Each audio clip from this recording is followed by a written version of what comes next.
My name's Rachel. I am a nutritionist and I help women achieve a body that they've always wanted without any food restrictions and without starving themselves, basically. So it's much easier than, you get the point. I help people lose weight. So, anyways, I want to address today this quarantine and how a lot of people feel like their whole fat loss goals are out the window because they can't go to the gym, because they don't have as much access to healthy food, because they don't want to go to the grocery store as often. These are all valid questions, and so I want to address all these concerns in this video and teach you how you can actually still lose weight, still have fat loss. And if you started a weight loss journey before this whole quarantine thing happened and now quarantine has thrown you off track, don't fear. I'm going to teach you exactly how you can get back on track without you even missing a beat. Stay tuned. All that's coming up soon. Before I get into all the little dirty deets around maintaining your fat loss during quarantine, if you like this video, please give it a thumbs up and subscribe to my channel to stay up to date on all things health and wellness and fat loss. I stay up to date for you, so you don't have to do all the research. You just gotta watch me. Woohoo! Okay, so I want to address all of these concerns you guys are talking about. I know a lot of people have just been kind of digging into a hole and just hiding from the world and not really feeling like they want to go out and do anything because they're really anxious and not sure, where the world is heading right now. Totally understandable. I find though there are really two camps of thought going on right now, and one is you go into that anxious hole where you just feel like you can't get yourself to do anything. If you were on a weight loss program before this quarantine, you haven't been, and you feel like all of that went out the window. And then there's the other side of this whole quarantine where I see another group of people being like, this is an opportunity to rebuild ourselves and to start from the beginning and take this time to better ourselves and make that change we've always wanted to make. So there's really those two camps you can go about it. You really think about it, when this whole quarantine is over, how would you have felt if you even just meditated every day versus getting down on yourself, thinking the world's gonna end? The truth is that your thoughts create your reality. If you think, oh, this is like an opportunity for me to change my lifestyle habits, for me to, do some inner work and get to know myself better, find movement things that I like to do, like start walking more, just starting little habits like that. If you start thinking in a positive way and can think of this as a time for you to grow instead of hide, then that is what you'll get. You'll get growth. And when this whole quarantine is over, you're going to come out of it better than you went into it. So I just wanted to keep that at the front of your minds right now in terms of motivation. Just really think about how you want to come out of this quarantine. And now I know a lot of you in that anxiety hole are like, I can't get out of this. I just feel like I don't want to do anything. I'm not really sure how to get myself out of this. Don't worry, I've been there. I totally get it when you feel paralyzed to make a move. So the best thing I have to offer you guys, and this is what got me out of that in the past, is just starting each day, just do one little thing that is productive for yourself. One little thing that will help you grow, whether it's working out for even just 10 minutes, whether it's meditating, whether it's choosing some healthier food options throughout the day rather than a bunch of processed food. Just do one little thing every day, and slowly it'll become easier and easier, and that's how you'll dig yourself out of that funk.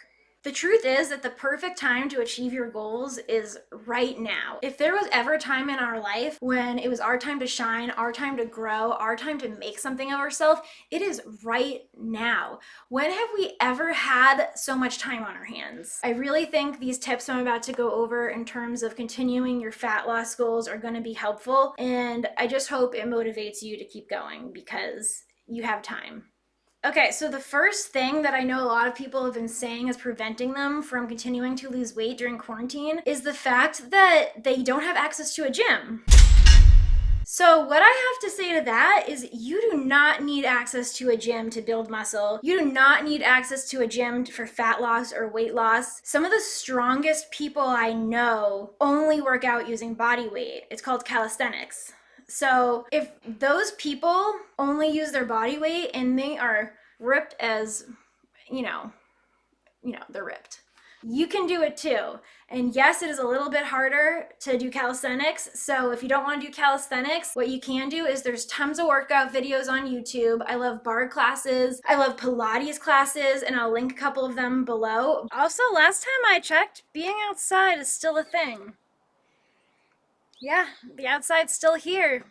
Take advantage of outside while you can. Running's great too. Running is going to help you burn calories you ate that day. On a side note, muscle training does burn a little bit more calories consistently than something like running would. I personally prefer doing mostly strength training, and then I'll do aerobics a couple times a week. The reason being is because strength training is going to build muscle, and building that muscle is going to help you burn fat all day long, because more muscle revs up your metabolism. Whereas when you go running, fun fact, when you go running, the first thing you start to burn when you run is the glycogen, or the carbohydrates you basically ate that day. So that burns first, and then what starts burning is your muscle. So now your body starts breaking down muscle before it starts breaking down fat.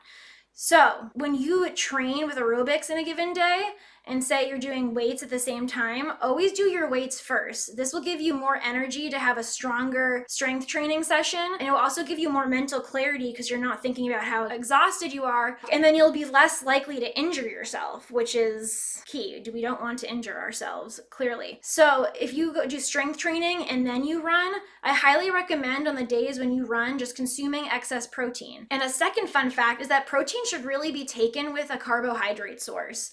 The reason being is because your body actually needs the carbohydrates in order to synthesize the protein into muscle. If you don't have energy to turn the protein into repairing your muscle, then the protein doesn't really work as efficiently. So they say a 3-to-1 ratio is optimal of carbs to protein.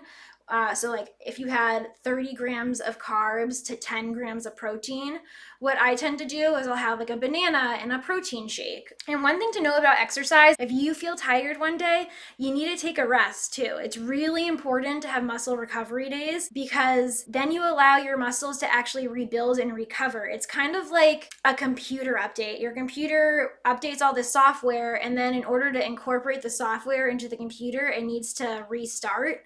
Otherwise, you get like a lot of glitches and everything, and the uploads just didn't really integrate right. So your computer forces you to restart. You need to force yourself to take a rest day. Same thing. The second thing that I know is on everyone's mind is this whole concept of being stuck in your house with food and wanting to binge on it all because you're anxious and you just want to feel better. So here's what I say to you. First of all, that is a normal human reaction. Let me say that again. That is normal.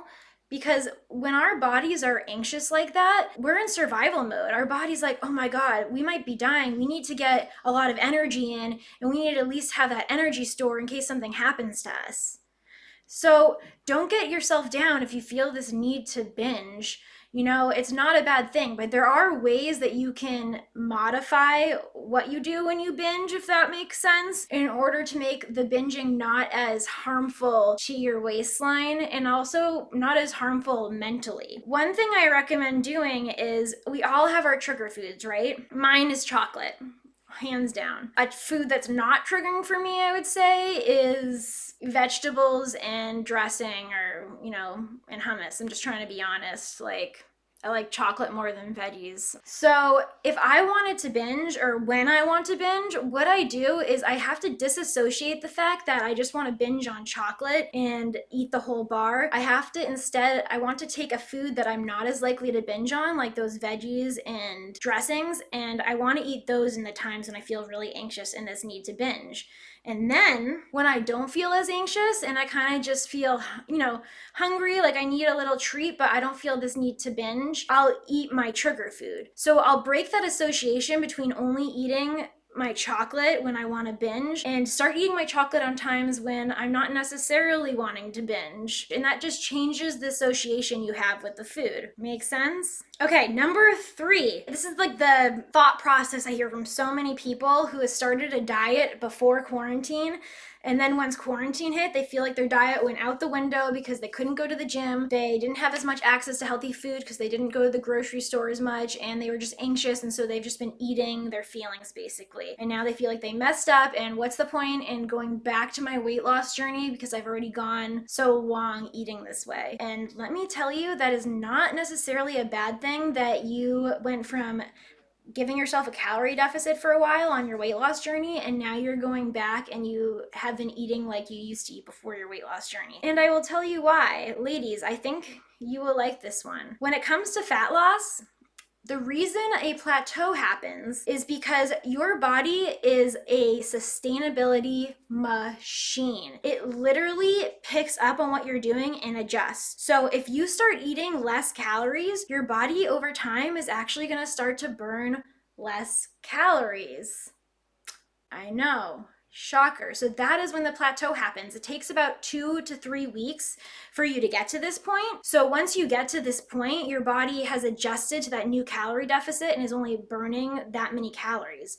So what you need to do is you need to go back to eating the way you were eating before you went on the calorie deficit. And what that does is it tricks your body into thinking, oh, that wasn't my new normal. This is her normal calories. I need to stay at this burning rate. And it will keep your metabolism high. So ladies, the best way that you can do that, and I tell this to all of my clients, is the first couple weeks after your period, you notice that your hunger is not as strong as, say, the week leading up to your period and during your period. You're actually not burning as many calories, so that's a good time to go at a calorie deficit and eat less calories. And then the week before your period and then kind of during your period, you can up your calories again back to maintenance, basically. Even when you're in a deficit, you should not be starving yourself. Whenever you're hungry, eat. Eat to hold yourself over. Your body is like a gas station. Say you're a car and you're on your way home from work and you're almost out of gas, but you need like just $5 more worth of gas to get home. You'd put that $5 in to get home, otherwise your car is going to break down and it's not going to be working optimally. And you want to give it the right fuel. You want to give it nutrient dense fuel. If you gave your car, say, juice, your car's not going to run the same. So you want to give your car the good, that good energy, basically. Okay, so if you're a person trying to lose weight during this quarantine, I highly suggest following the tips I gave in the 3 steps above. Use your body weight for strength training. When it comes to eating, try to be more mindful and do that strategy I talked about where you switch your trigger foods with eating a food during a normal time. Write a list of activities you really like doing and try doing those instead. And do the calorie cycling. Eat at a calorie deficit for a few weeks and then eat at maintenance for another week or 2. That is really going to be the key to you having long-term sustainable weight loss.